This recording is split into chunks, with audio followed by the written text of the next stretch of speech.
धर्म प्रेमी सज्जनों तथा आर्य बंधुओं, आप लोगों ने देख लिया, सुन लिया कि मुझसे डिबेट करने के लिए सामने आकर के कोई राज़ी नहीं है। सब वीडियो खेल खेलना चाहते हैं और हमारे बच्चों ने ये प्रतिज्ञा कर लिया है कि इन दुकानदारों की दुकानदारी बंद कर ही रहेंगे। एक के बाद एक कुरान और बाइबल से सब प्रमाणों को उठाकर उन्होंने अपने विचार को रखा है और ऐसे विचारों को आप लोग स्वयं देख रहे हैं, सुन रहे हैं। और इन सूफ़ी वालों को भी आप लोगों ने देखा, मैं कल बताया भी था कि यह सूफ़ी बात जो है वो आज तक सामने आकर के डिबेट करने के लिए हमारे पत्र का उत्तर भी नहीं दे पाए। और इन सभी बातों को लेकर हमारे ये शिष्य मंडली विशेषकर इस समय दो काम कर रहे हैं और ऐसे अनेक हैं। संपूर्ण भारत भर में हर प्रांतों में मैं बना रखा हूँ। तो इंजीनियर संदीपन रॉय और मास्टर गणेश दास जी के विचारों को आप सुन रहे हैं और इन लोगों से जो वार्ता हुई है, अर्थात ईसाई और मुसलमानों से जो वार्ता हुई है, उनको ये दलील दे रहे हैं, उनको ये चुनौती दे रहे हैं डिबेट के लिए सामने आओ। और ये डिबेट के लिए चुनौती मेरा भी दिया हुआ है, लेकिन सामने आकर के राज़ी नहीं है। इसके लिए तो वो ज़िम्मेदार स्वयं होंगे। आप लोग सुनिए हमारे इन बच्चों के विचारों को और उस पर चिंतन और मनन कीजिए। सत्य को धारण करना और असत को छोड़ना यही मानवता है। सब दूर से ही चिल्पो कर रहे हैं, सामने आकर के बात करने में किसी में दम नहीं है। सामने आकर के कोई बात नहीं कर सकता। इसलिए आप इस वीडियो को सुनिए, जहाँ तक हो सके अगर ठीक लगे, सही लगे, शेयर कीजिए, लाइक कीजिए, सब्सक्राइब कीजिए और आइकन बेल दबाना न भूलना। हमारे बच्चों को प्रोत्साहित करते रहें। धन्यवाद के साथ महेंद्र पाल आर्य।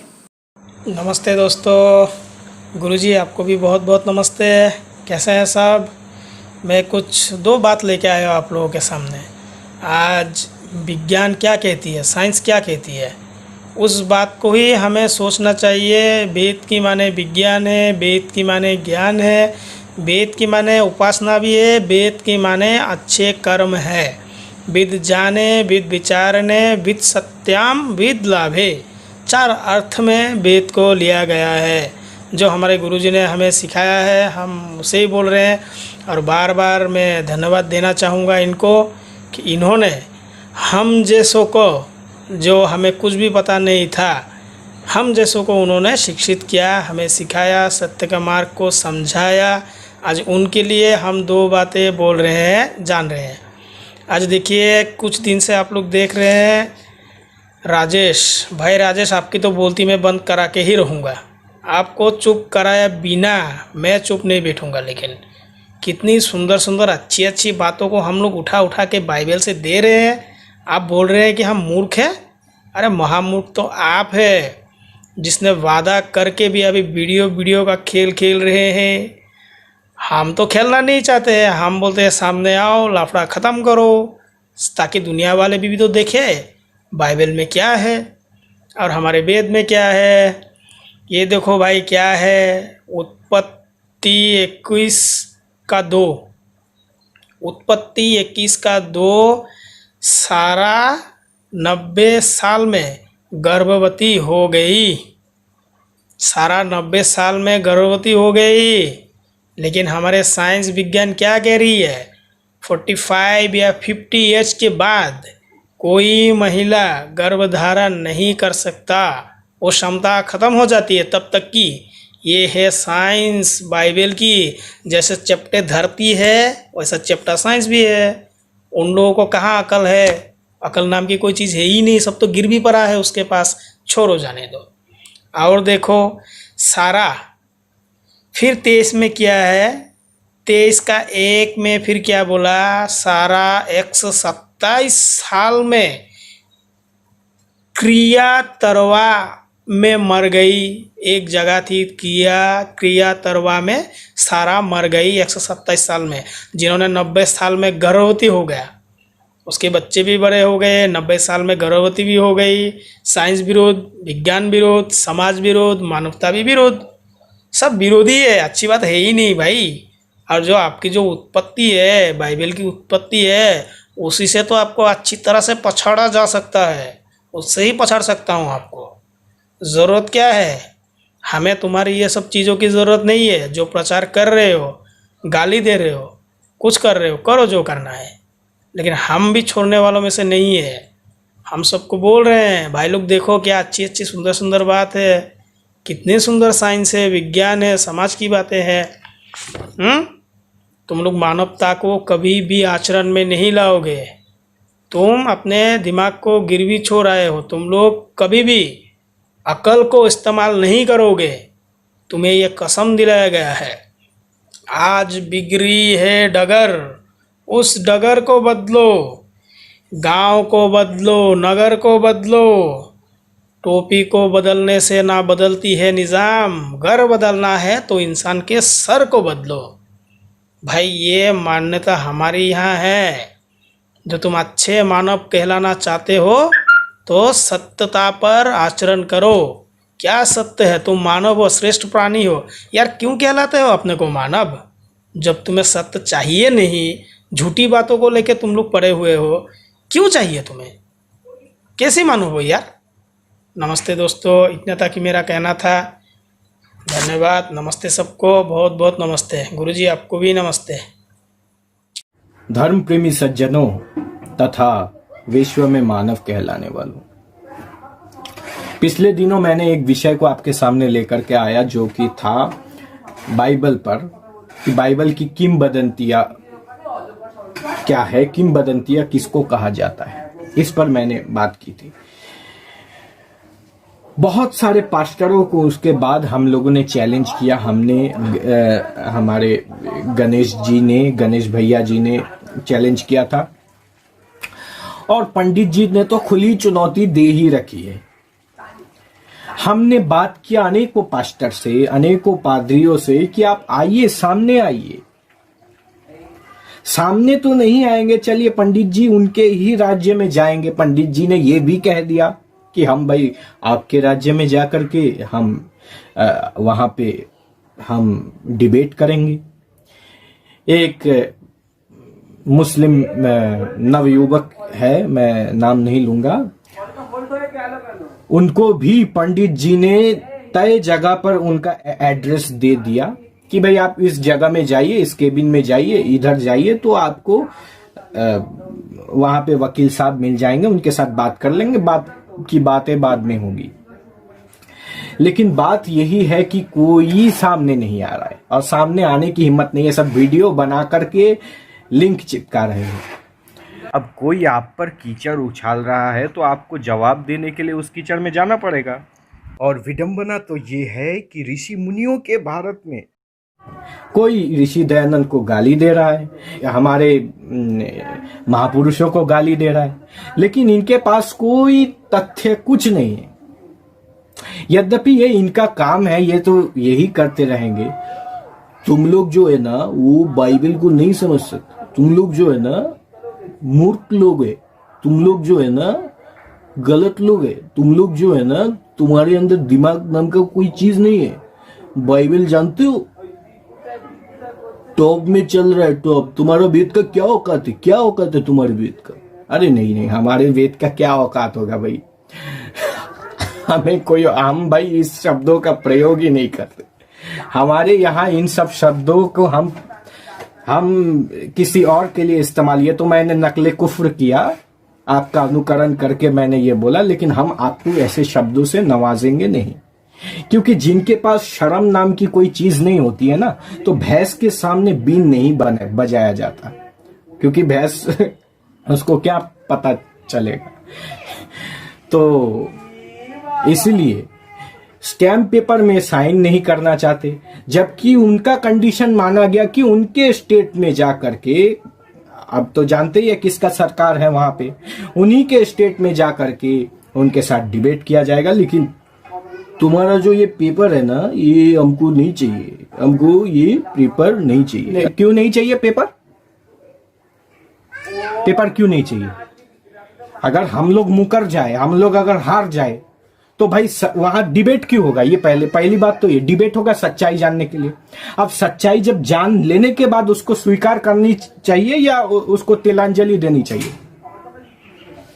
डर क्यों रहे हैं आप लोग?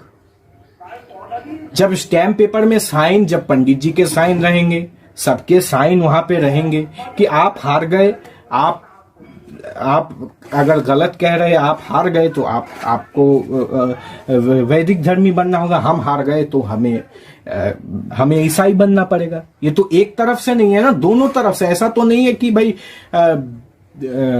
केवल पंडित जी अगर हार गए तो पंडित जी ईसाई नहीं बनेंगे। पंडित जी हार गए तो पंडित जी को भी ईसाई बनना पड़ेगा, और आप लोग अगर हार गए तो आपको वैदिक धर्मी बनना पड़ेगा। इतना छोटा सा ही तो कंडीशन है भाई। सच्चाई जानने के बाद डिबेट क्यों किया जाता है? सच्चाई जानने के लिए। अब सच्चाई निर्णय होगा या नहीं होगा अलग बात है, लेकिन हमें ये कंडीशन तो रखना है कि भाई अगर आप हार गए तो आपको you must pay for it. अगर आप हार गए तो आपको वैदिक धर्मी बनना पड़ेगा, वरना समय पैसा ये नष्ट होगा। ये चीज आपको भी पता है कि पंडित जी यहां से जाएंगे तो इसका भुगतान तो आप तो नहीं करेंगे। और ऐसे ही बहुत सारे ईसाई 4 या 5 बार ईसाइयों ने समय देकर के ईसाई नहीं आए। यही तो इनकी है। मैं बाइबल से आज पोल खोल रहा हूं, टेंशन मत लीजिए, थोड़ा मैं भूमिका दे देता हूं। फिर बात क्या है? बात जवाब वीडियो खेल करके जवाब बनाने का है।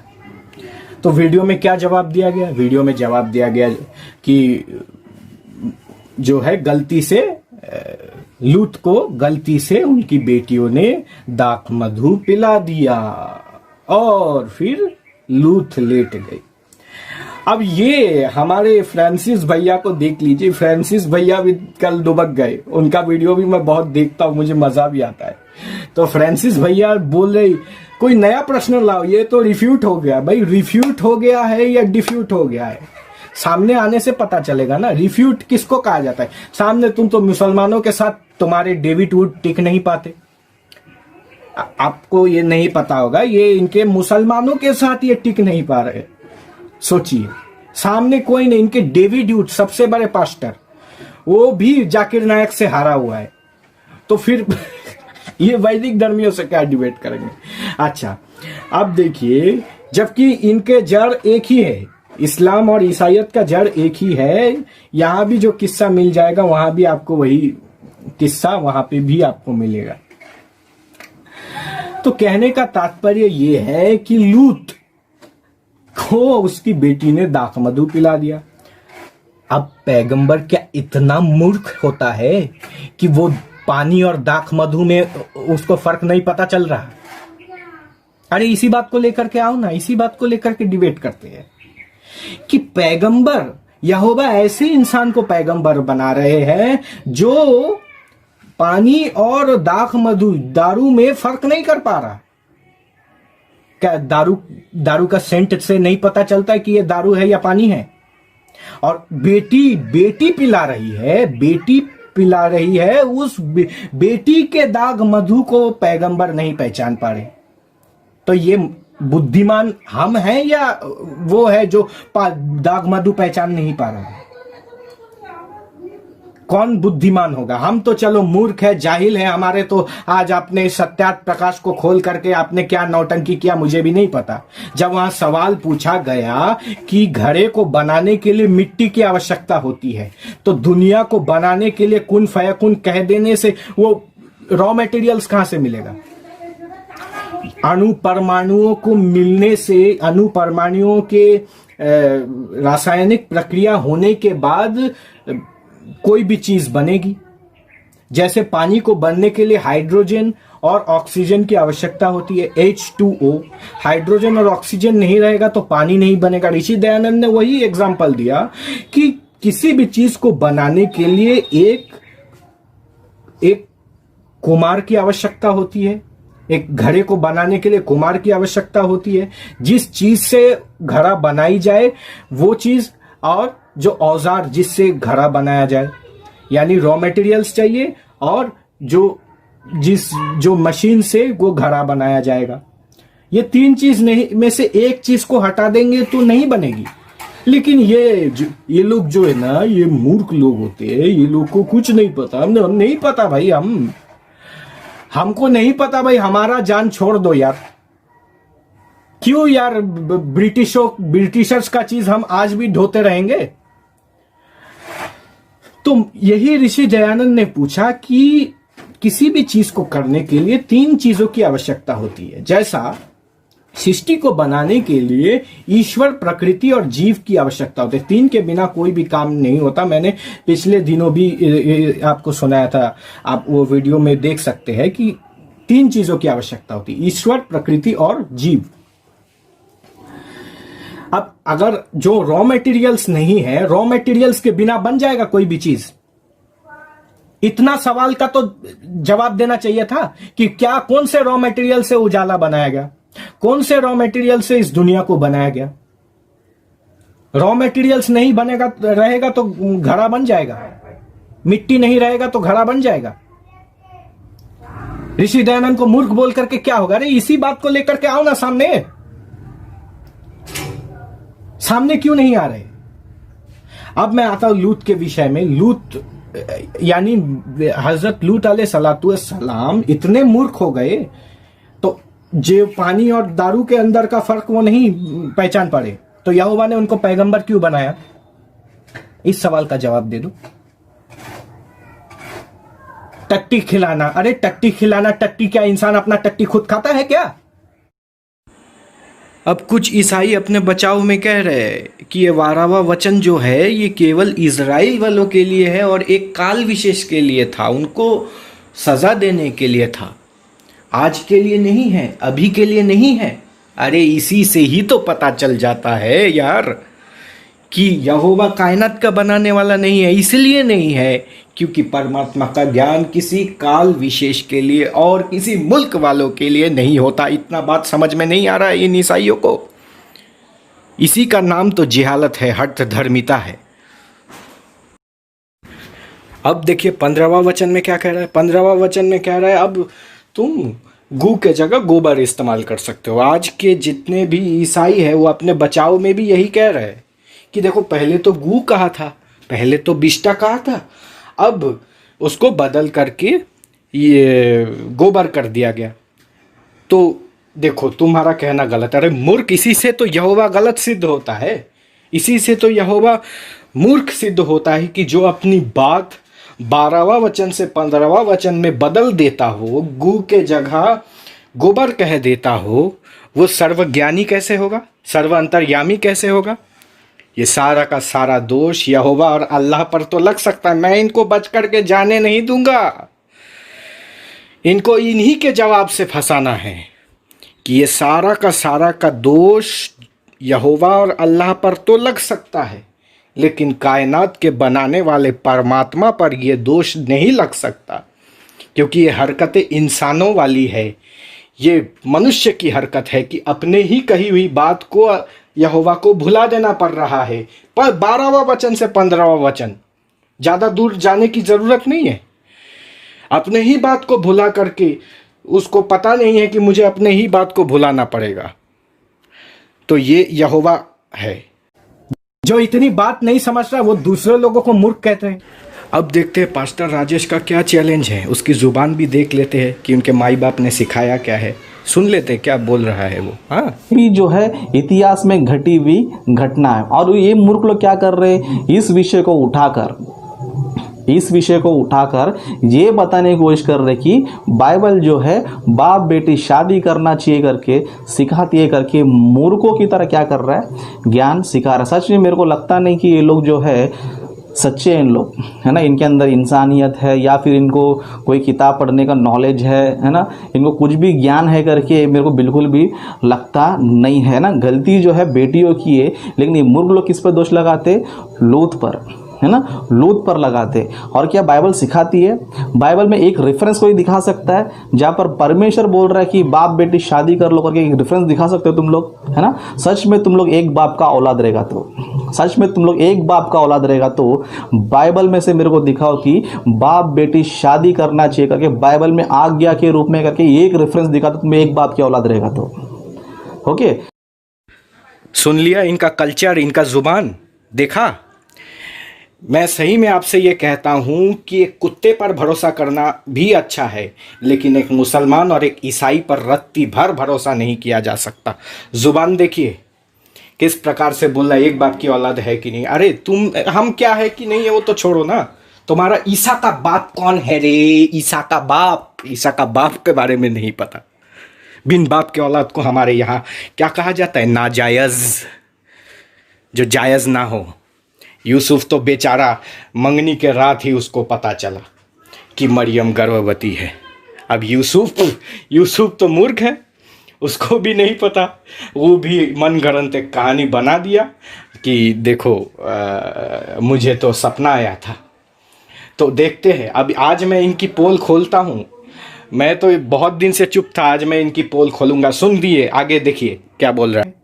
अब आ जाते हैं हम कि बाप बेटी का विवाह जायज है या नाजायज है, ये देख लेते हैं जल्दी से। हाँ, अब देखिए, मैं इनका ही बाइबल, इन्हीं के साइट में खोल करके दिखा रहा हूं। देखिए, ये मेरा साइट नहीं है, हिंदी बाइबल कोरिन्थियंस चैप्टर 7। ये देखिए, इसका स्क्रीनशॉट ले लीजिए ताकि ये मुकर ना पाए। ये देखिए 36 नंबर वचन का स्क्रीनशॉट ले लीजिए जरा, 36 नंबर स्क्रीनशॉट ले लीजिए। हाँ, अब देखते हैं 36 नंबर में क्या लिखा है। यदि कोई सोचता है कि वह अपनी युवा हो चुकी कुंवारी प्रिया के प्रति उचित नहीं कर रहा है, और यदि उसकी काम भावना तीव्र है तथा दोनों को ही आगे बढ़कर के विवाह कर लेने की आवश्यकता है, तो जैसा वह चाहे उसे आगे बढ़कर के वैसा कर लेना चाहिए। वह पाप नहीं कर रहा, शब्द पर ध्यान दीजिएगा, उन्हें विवाह कर लेना चाहिए। अब वचन को मैंने पढ़ दिया है, मैं यहां पे कोई नया शब्द नहीं जोड़ रहा हूं, फिर से पढ़ता हूं आपको, आपके लिए। यदि कोई सोचता है कि वह अपनी युवा हो चुकी कुंवारी प्रिया के प्रति उचित नहीं कर रहा है, और यदि उसकी काम भावना तीव्र है तथा दोनों को ही आगे बढ़ करके विवाह कर लेने की आवश्यकता है। कौन दोनों है? ये तो आपको दिख ही रहा है, पिता और पुत्री। अच्छा, विवाह कर लेने की आवश्यकता है, तो जैसा वह चाहे उसे आगे बढ़ करके वैसा कर लेना चाहिए। वह पाप नहीं कर रहा है, उन्हें विवाह कर लेना चाहिए। ये मैं नहीं कह रहा, ये इनका बाइबल कह रहा है। मैंने एक शब्द अपने से नहीं जोड़ा। यहां पे आप देख सकते हैं, जो लिखा है मैंने वैसा ही पढ़ दिया, सेम टू सेम। सुन लिया, देख लिया, कौन एक बाप का औलाद है या कौन दो बाप का औलाद है, और कौन एक बाप का औलाद है ही नहीं, जिसका बाप ही नहीं है। ईसा का तो बाप ही नहीं है, तो वो तो एक बाप का औलाद है नहीं। तो उसको एक बार बोल देना कि भाई तू अपने बाप का नाम, बाप का ठिकाना जरा हमको बता दो, तब जाकर के हम ईसाई बन जाएंगे। और हमने आपको रेफरेंस दे दिया आप ही के वेबसाइट से। अब आप अपने ये आकाओं को बोलो कि ये रेफरेंस थोड़ा चेंज कर दे, एडिशन कर दे और इसको चेंज मरवा दे, ताकि कोई हिंदू हम पर आरोप ना लगा पाए। ठीक है, समझ गए? आगे बढ़ते हैं। ये इनका वेबसाइट है, देख लीजिए। इस वेबसाइट में जाने से आपको मिल जाएगा ये चीज, हिंदी में ही है, आप देख लीजिए। 36 नंबर वचन, मेरा अपना कुछ नहीं बनाया हुआ है, मैंने इन्हीं के किताबों से आपको दिखा दिया। आगे बढ़ते हैं। प्रभु, देख लीजिए 36 नंबर वचन, मेरा अपना कुछ नहीं बनाया हुआ है, मैंने इन्हीं के किताबों से आपको दिखा दिया। आगे बढ़ते हैं।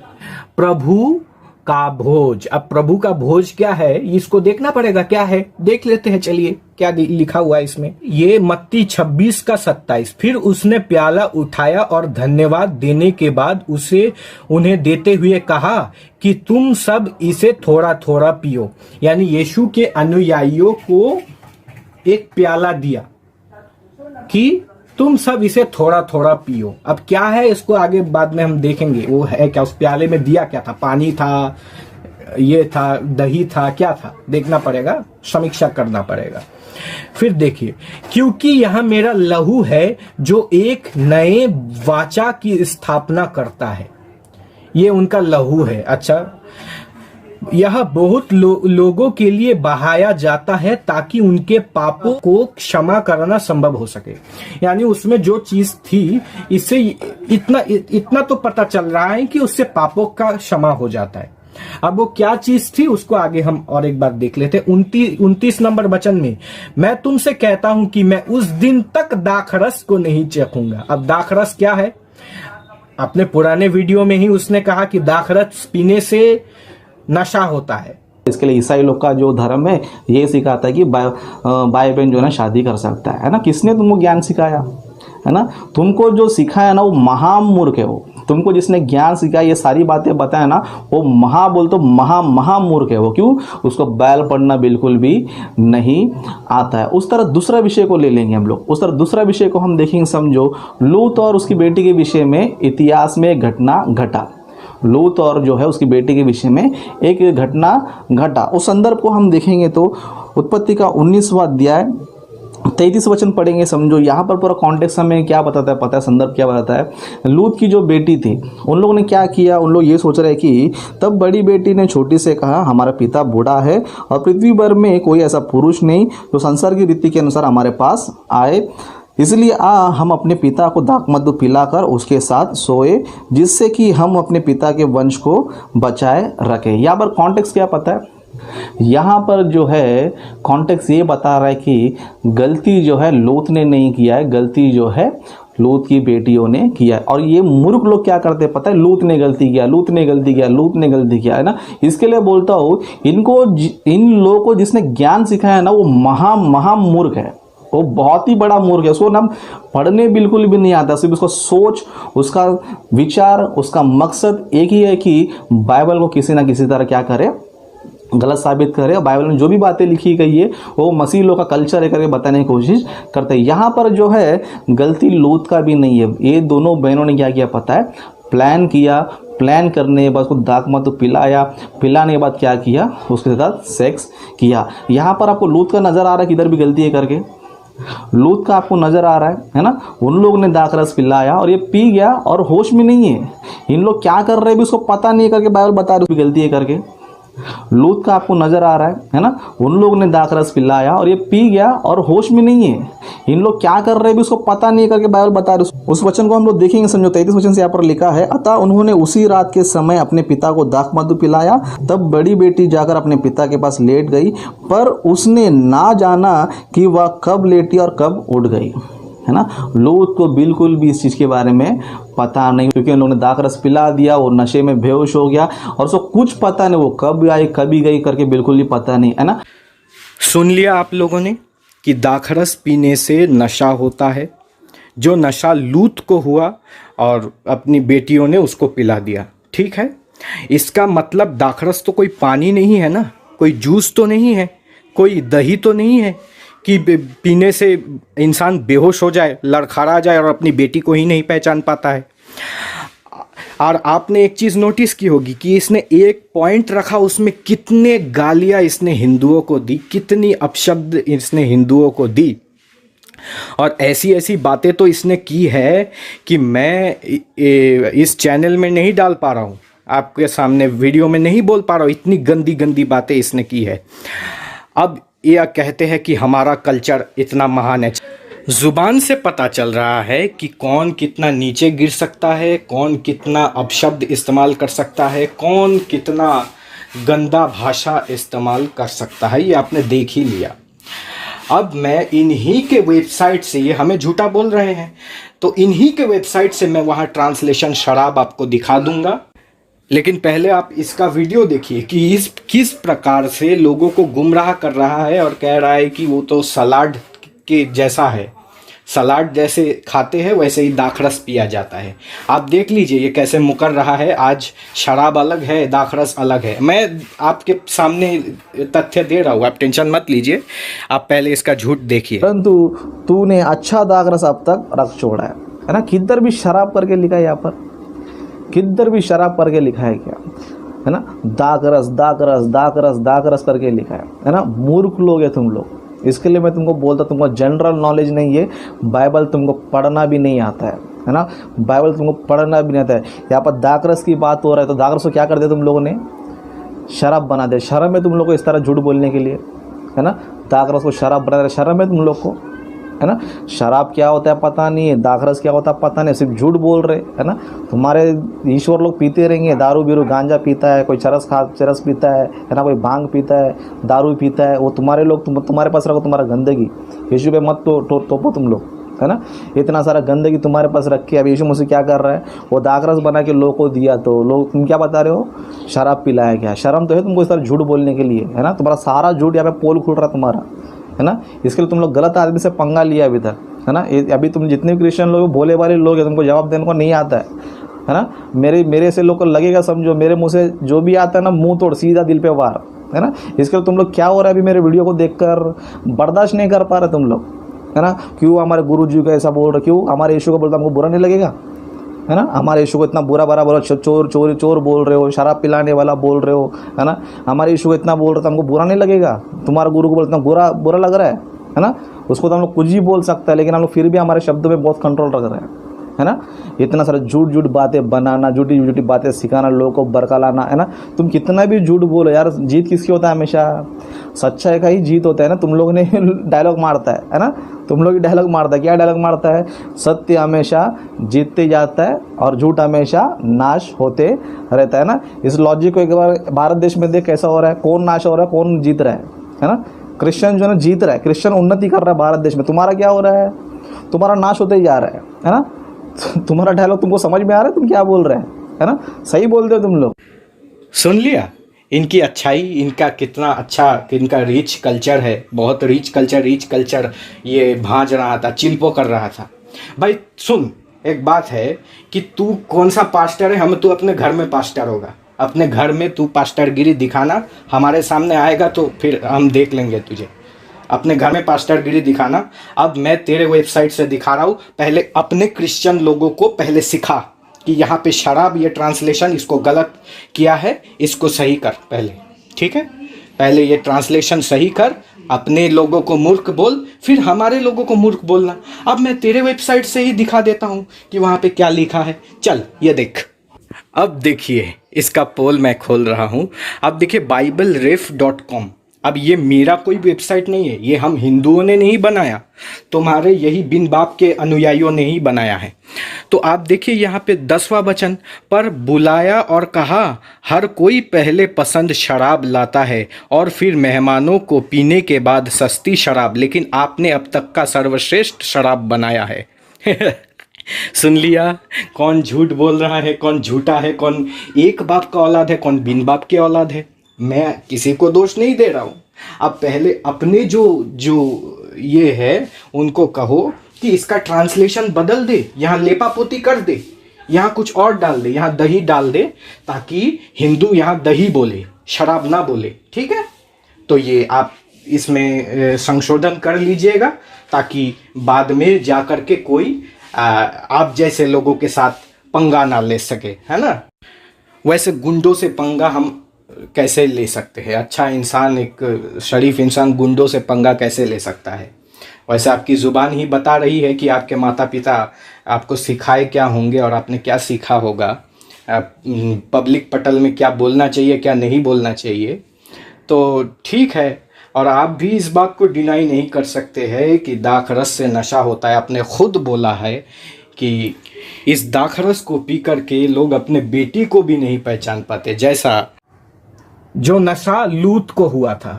अपनी बेटी ने लूत को जब शराब पिला दिया था तो दाख मधु पिला करके ही नशा, यानी दाख मधु पीने से नशा होता है, इतना बात तो कंफर्म है। अब देखिए, मैं तुमसे कहता हूं कि उस दिन तक दाखरस को नहीं चखूंगा जब तक अपने परम पिता के राज्य में तुम्हारे साथ नया दाखरस ना पी लूं। यानी वो जो पिलाया गया जिससे क्या पाप क्षमा होता है, वो क्या था? वो दाखरस था। यानी दाखरस पीने से पाप क्षमा हो जाता है। जिस चीज को पीने से नशा होता है, आपने खुद कहा, उस चीज को पीने से पाप क्षमा हो जाएगा। इसीलिए मैं कहता हूं ये पापियों का जमावड़ा है, धार्मिक लोगों का नहीं। आगे बढ़ते हैं। अब देखते हैं इनके किंवदंतियों को। लूका 7:21 में, उस समय उसने बहुत से रोगियों को निरोग किया, ये यीशु मसीह बहुत से रोगियों को निरोग किया और उन्हें वेदनाओं तथा दुष्ट आत्माओं से छुटकारा दिलाया और बहुत से अंधे को आंखें दी।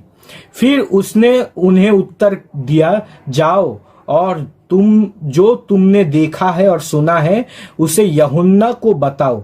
अंधे लोग फिर देख रहे हैं, लंगड़े लूले चल फिर रहे हैं और कोढ़ी शुद्ध हो जा रही, यानी कोढ़े को ठीक कर दिया जा रहा है।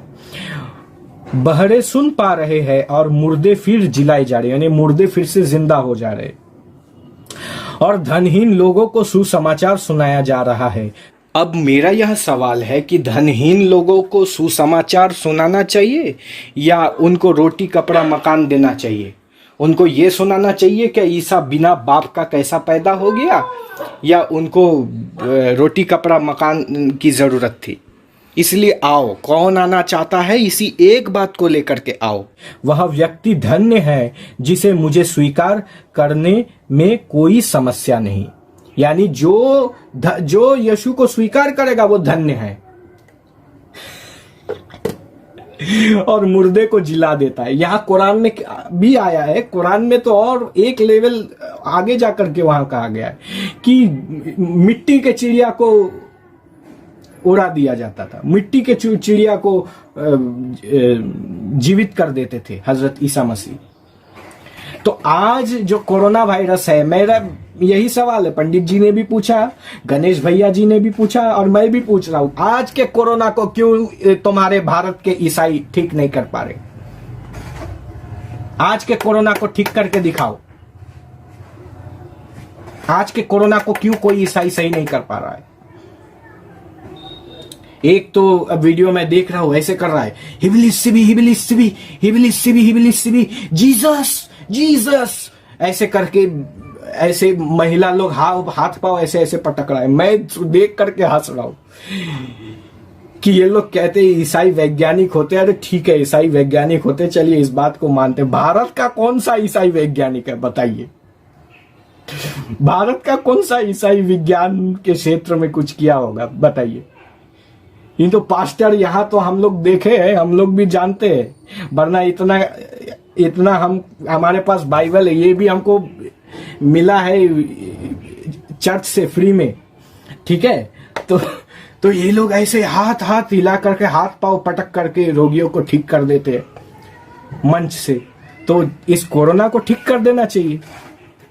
तो इस कोरोना को तो ठीक करना चाहिए ना भाई। मेरी बात आप समझिए, मैं कोई गलत बात नहीं कर रहा हूं।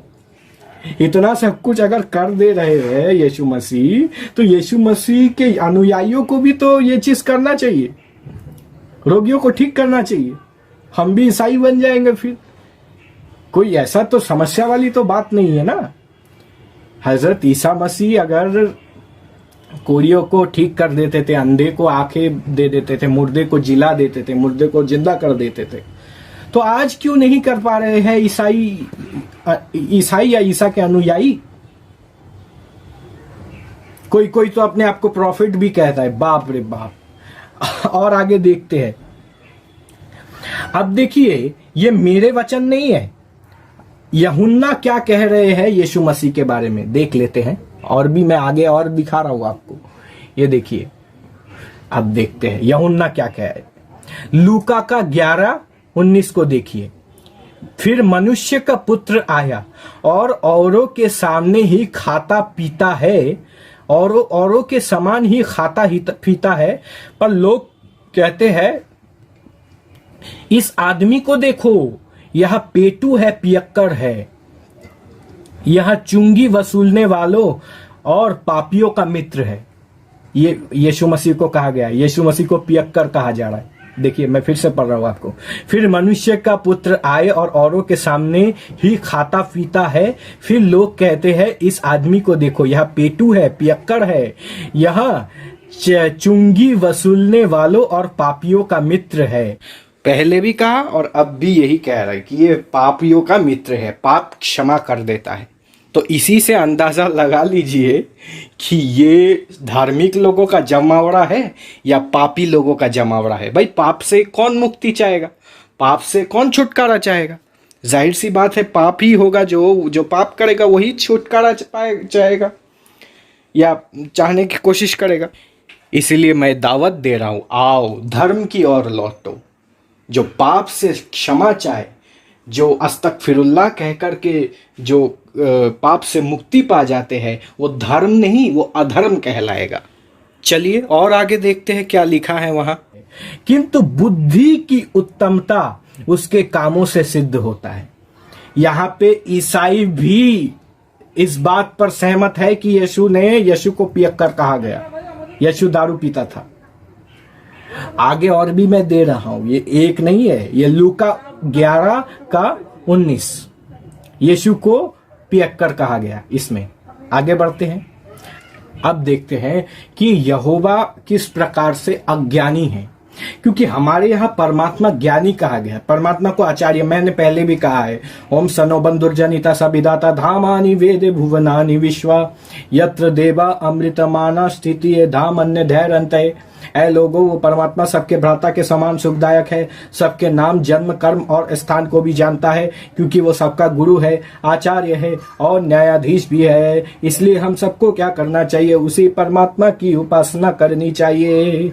लेकिन यहाँ पे देखिए, सबोपदेशक अध्याय 3, जो कुछ हुआ है वह इससे पहले भी हो चुका, जो होने वाला है वह हो भी चुका है, और परमेश्वर बीती हुई बातों को फिर से पूछता है। अब परमेश्वर जब सब कुछ जानने वाला है, तो परमेश्वर को बीती हुई बातों को पूछना क्यों पड़ता है? क्यों पड़ेगा? बीती हुई बातों को पूछना क्यों पड़ेगा? छोड़ो, मैं यहां का पटकथा हमको नहीं जानना है। मुझे ये बताओ, परमेश्वर को बीती हुई बातों को पूछना क्यों पड़ता है? ये सबोपदेशक अध्याय 3:15 परमेश्वर को बीती हुई बातों को पूछना पड़ रहा है। क्यों पूछेगा भाई? जब परमेश्वर सर्वज्ञानी है, सर्व अंतर्यामी है, तो परमेश्वर को बीती हुई बातों को क्यों पूछना पड़ेगा? ये देखिए, ये भी मेरी बात नहीं है, ये भी आपको इसी बाइबल में मिल जाएगा। देखिए ध्यान से, ये देखिए सबोपदेशक अध्याय 3 देख लीजिए। अब देखे यीशु मसीह गधे की चोरी कैसे करता है, यहां पर भी लिखा है, इनके भी आपको मिल जाएगा। देखिए, क्या यीशु मसीह गधे को चुरा लाया था? ये देखिए सवाल। अब देखते हैं लूक 19:29 से 34। जीसस ने अपने 2 शिष्यों को यह कहते हुए भेजा कि तुम गांव में जाओ, तुम एक बछिया को बांधे हुए पाओगे, एक बछड़े को बांधे हुए पाओगे, जहां पर अभी तक कोई आदमी नहीं बैठा है उसे ढीला करो। मतलब जब कोई आदमी बैठा नहीं रहेगा तब जाकर के उसको ढीला करो, ठीक है, और उसे ले आओ। और यदि कोई हो मनुष्य तुमसे पूछता है तुम उसे ढीला क्यों करते हो, जब कोई अगर पूछेगा कि भाई तुम इस जो बछड़ा है इसको ढीला क्यों कर रहे हो, इस प्रकार तुम उसे कहोगे क्योंकि प्रभु को आवश्यकता है। उनसे कहना कि प्रभु को इस चीज की आवश्यकता है। और जैसे ही वह बछड़े को खोल रहे थे, वैसे ही मालिकों ने उनसे कहा तुम क्यों बछड़े को ढीला कर रहे हो। यानी मालिक जब पकड़ लिया उसके चेले को, यीशु के चेले को, कि तुम मेरा बछड़ा को क्यों ढीला कर रहे हो, फिर उन्होंने कहा प्रभु को उसकी आवश्यकता है। अब कोई इंसान मौजूद नहीं है उस वक्त, अगर किसी बछड़े को हम लेकर के आए, जब यीशु कह रहे हैं कि कोई जब नहीं रहेगा तब उस बछड़े को लेकर के आए, मेरे पास आ जाना। और अगर कोई रहता है तो उसको बोलना कि प्रभु को आवश्यकता है। अच्छा ये बताइए कि अगर कोई इंसान मौजूद नहीं है और उस इंसान की चीज को हम लेकर के आए तो उसको क्या कहा जाएगा? जाहिर सी बात है, उसको बिना पूछे अगर कोई चीज हम लेकर के आए, अगर उस मालिक को बिना पूछे हम किसी चीज को लेकर के आए तो उसको चोरी कहा जाएगा। सुन लो दुनिया वालों, कान खोल करके। तो अगर उसको चोरी कहा जाएगा तो यीशु मसीह क्या कर रहे हैं यहाँ पे? क्या करने का उपदेश दे रहे हैं? जब पकड़ा जाए तो कह देना कि भाई प्रभु को इसकी आवश्यकता है। अब जो इन्होंने प्रश्न पूछा कि 1,96,08,53,121वां साल, इतना पुराना मनुष्य था क्या? अब देखिए, ये मैंने गूगल में सर्च किया, ओल्डेस्ट ह्यूमन फॉसिल, मनुष्य का सबसे पुराना जो फॉसिल है वो कितना साल पुराना है? देखिए, 2 million years ago the oldest reliability classified fossil belonging to the genus Homo date back to a little over 2 million years ago। यानी 2 मिलियन ईयर्स पहले का जो कंकाल है, मनुष्य का कंकाल मिल चुका है। देख लीजिए, ये कंकालों का तस्वीर भी है। ये कार्बन डेटिंग होता है, इनको नहीं पता होगा कार्बन डेटिंग किसको कहा जाता है। ये देखिए, ये कोई मेरा साइट नहीं है, अपना साइट नहीं है। यहाँ पे डिस्कवरी मैगजीन 2 मिलियन ईयर्स पूर्व फॉसिल मिल चुका है और बाइबल कह रहा है 5,000 साल। अब इससे ये तो नहीं कह सकते ना कि वेद सही कह रहा है या गलत कह रहा है। वेद सही भी हो सकता है, गलत भी हो सकता है, क्योंकि वेद तो उससे पुराने वाली सृष्टि की बात कर रहा है, 2 अरब साल पुराने सृष्टि की बात कर रहा है।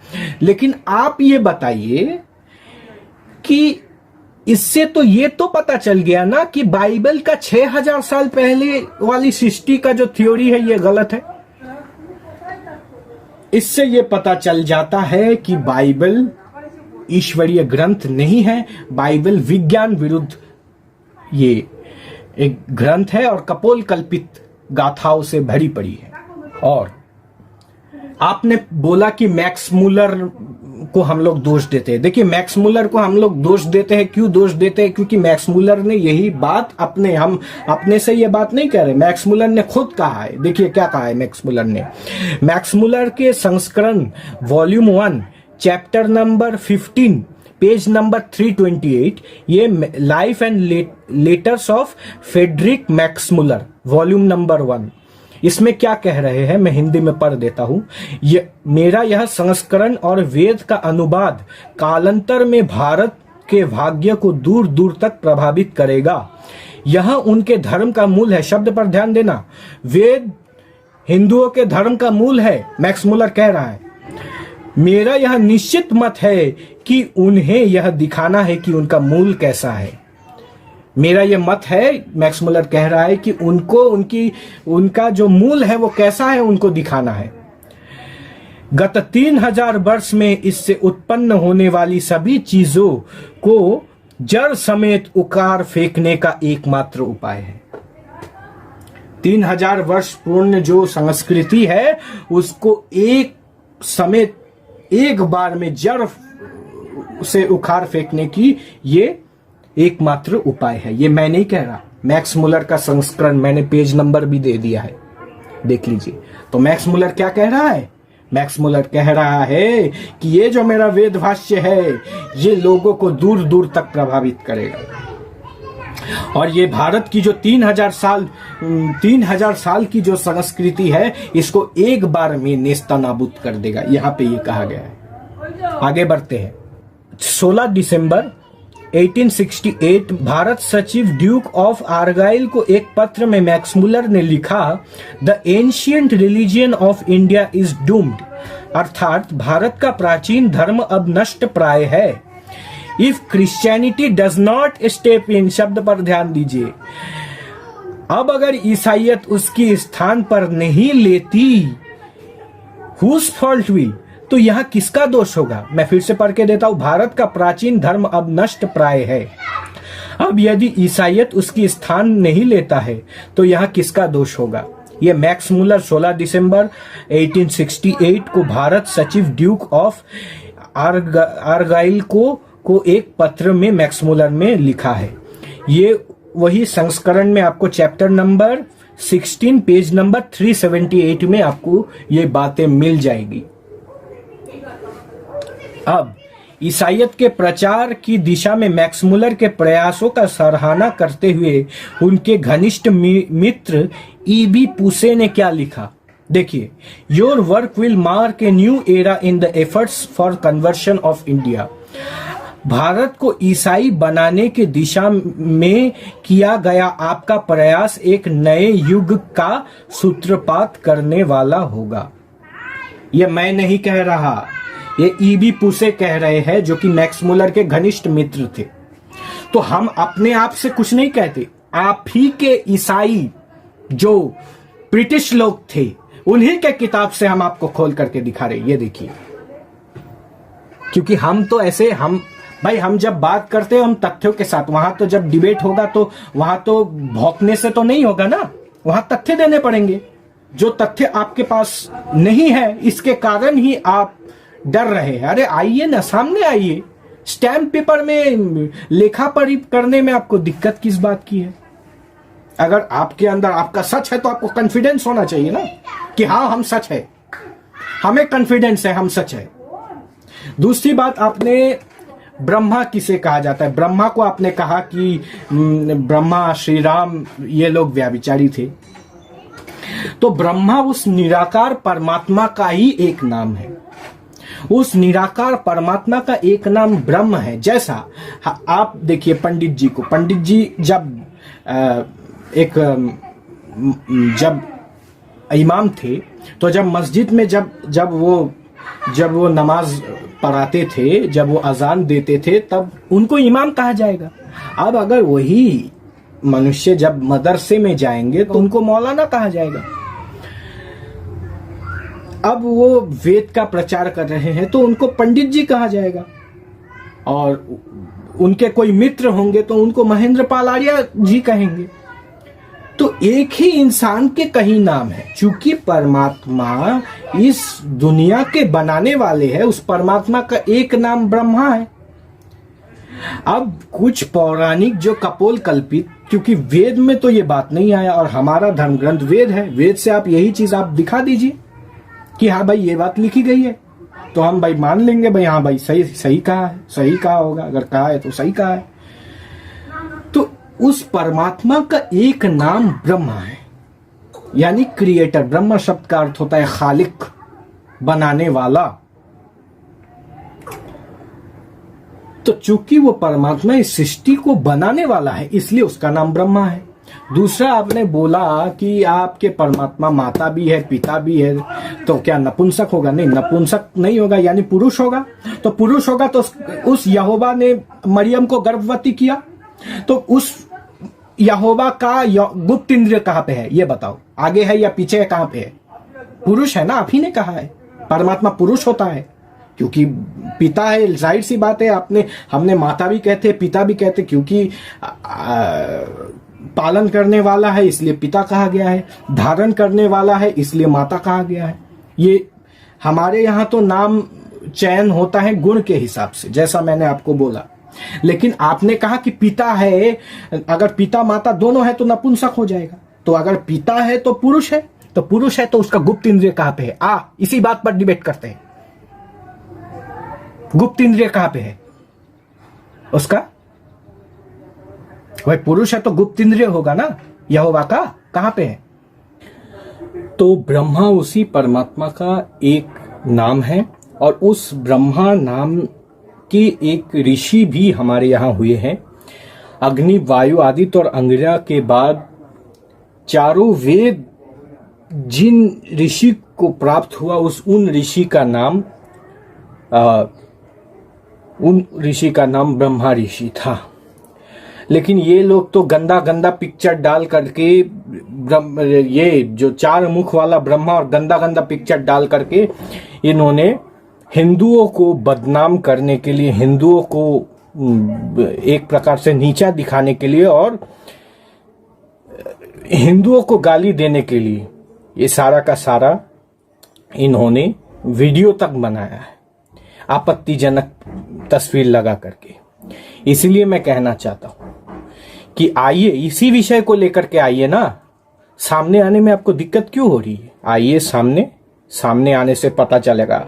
और पंडित जी भी एक ही बात पंडित जी भी कहते हैं कि वज़िद्दु कुल्ल इम्रइन मा काना यजहलहु वल जाहिलून लिअहलिल इल्म अज़ाव, कि जिद करते हैं वो जो नावाकिफ होते हैं, इसलिए आलिम इंसान का दुश्मन होता है जाहिल। इसीलिए मैं आपसे कहना चाहता हूं कि उपदेशो ही मूर्खानाम प्रकोपय नशंतय पयापानांग भुजंगनाम केवलम विश्वर्धनम। मूर्खों को उपदेश देने से उनका गुस्सा बढ़ता है, जैसे सांप को दूध पिलाने से उसका जहर बढ़ता है, सांप को खाना खिलाने से उसका जहर बढ़ता है, सांप को खुराक देने से जिस प्रकार से उसका जहर बढ़ता है, उसी प्रकार से मूर्खों को उपदेश देकर के कोई लाभ नहीं होगा।